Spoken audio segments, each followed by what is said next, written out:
In the political circles, it's frequently said, you don't want to go back into the reasons. We agree. If we ask questions, we discover we're agreeing for quite different reasons, and we discover that we don't agree if we ask too many questions. In other words, it's by no means obvious to me that when you really know, you may not say, oh, now I really know that I don't agree with you.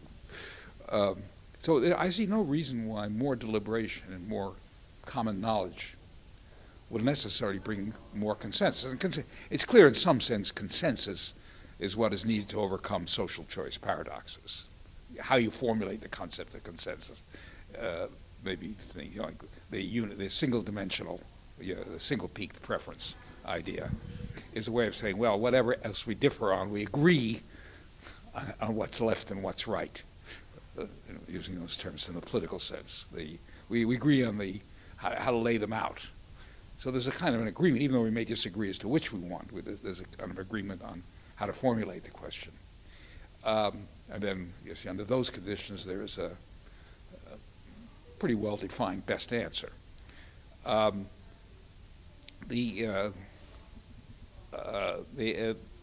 it may be, if you really thought about it, you discover, no, there are really two dimensions. There's, let's say, a foreign policy dimension and a domestic policy dimension. And we've been, by not thinking of them hard enough, we've confused the two. But now that I look at it, they're really two different things. So the situation we have more differences of opinion than we thought we had. So I think deliberative democracy may indeed be a way by which each person has a better judgment, but I see no particular reason why it moves toward consensus or away from consensus.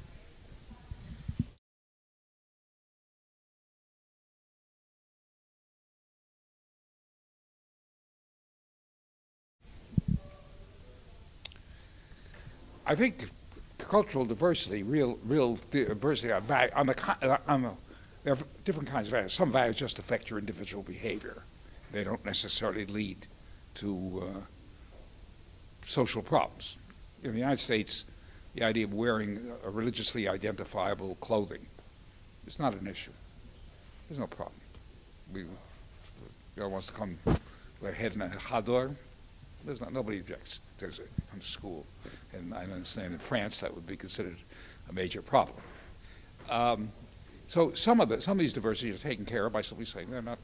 We don't have to agree because they're really matters of individual behavior. But there are very important matters which are matters of social concern, or are taken to be matters of social concern.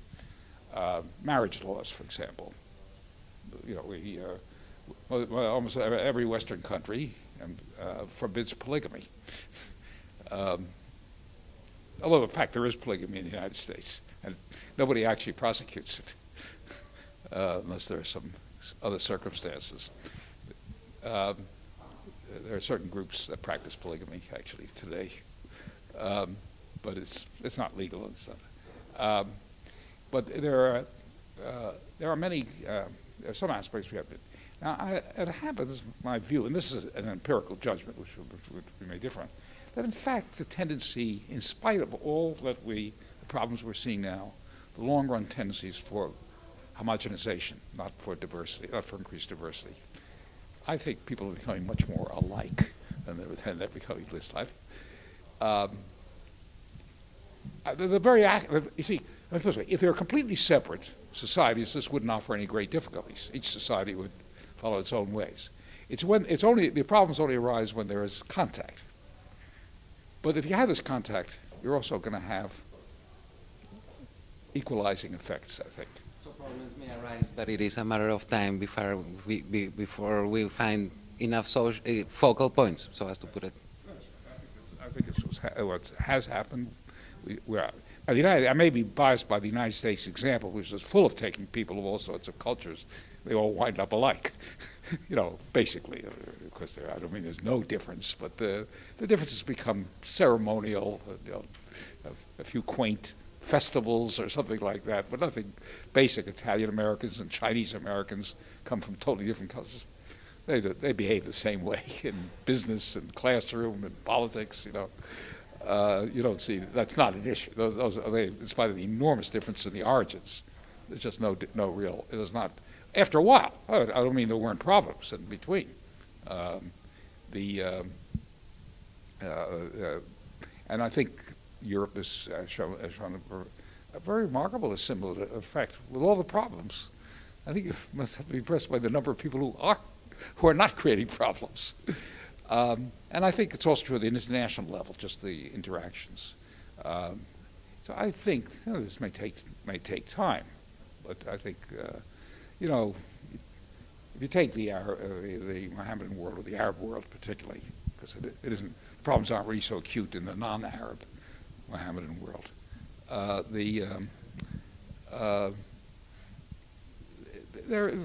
They're modernizing at a reasonable rate, and attitudes are going to be evolving along with it. It's if you go back 30 or 40 years ago, the dominant movements there were nationalistic movements, not religious movements.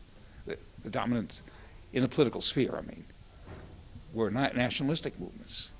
The rise of a religiously based thing is somehow only fairly recent. I mean, I don't mean the roots aren't very old. They go back centuries to they were there all the time, but they moved into the elites and to the governing bodies only in fairly recent time. So my guess is 30 years from now, that will appear as a phase. But I don't see this as a permanent characteristic at all. So I think in fact, there are many people who think the opposite is the problem. There's too little diversity in the world. Diversity is stimulating, or can be. If it isn't destructive, it's stimulating. People,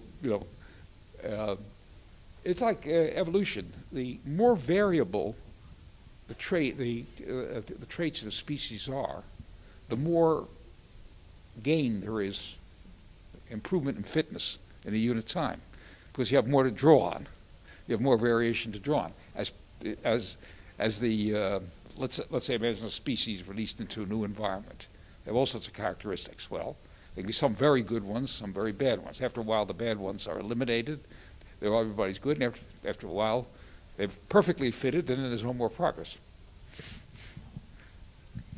So as I say, there are many people there are a lot of critics who argue that the real problem in the United States, for example, is that we assimilate them too rapidly to get the benefit out of the diversity.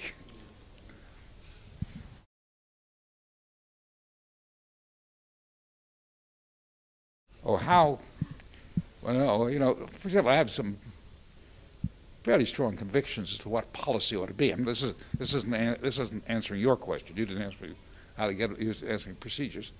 For example, I'm rather on the egalitarian side. I see no real problem with pretty high taxes on the rich, and I think that health care should be made universal in the United States. We don't have a universal system now. 15% are uninsured, and many are not very well insured. So these two go together. I'd like to see more or less uniform access. Now, going back to that, how would I, apart from advocating, how do I see it should be achieved? Well, I don't think I have any good answer to that question. Open, obviously, the deliberative thing, the fact that at least these opinions have to be spread is and identified, made available, has to be recognized.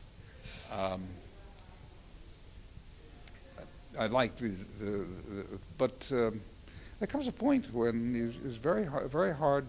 All you can do is iterate and hope that you persuade people. That's all I can say. There's nothing, once you grant the basic democratic institutions and the basic idea of liberty of expression. And the liberty of expression means more than just the ability, the literal freedom. You got to have access to public discourse. You